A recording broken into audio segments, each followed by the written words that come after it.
आज आपको बताना चाहता हूं, उन्होंने औरतों के लिए, लड़कियों के लिए जिस तरीक़ा से तालीम हो या उनकी हिफाजत के लिए, सारे हिंदुस्तान में नहीं है, हमारी स्टेट में शी टीम्स है जो औरतों की मुकम्मल हिफाजत करती है, उन्हें तरबियत देती है।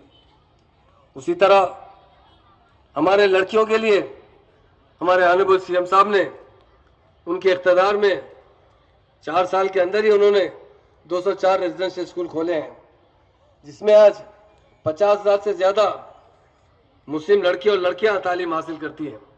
और वहाँ की जो लड़कियां तालीम हासिल करती है, बहुत टॉप लेवल से तालीम दी जा रही है।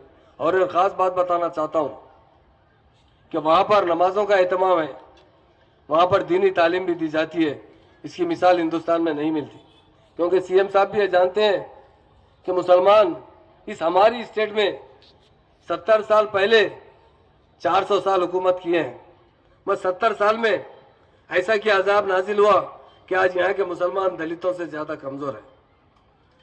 मुसलमानों को सबसे ज़्यादा तालीम की अहमियत है, इसलिए तेलंगाना स्टेट में मुसलमानों के लिए तालीमी मराकज़ कायम किए गए। 204 मदरसे सीएम साहब ने 3 साल में कायम किए। आज जिसमें 51,000 से ज़्यादा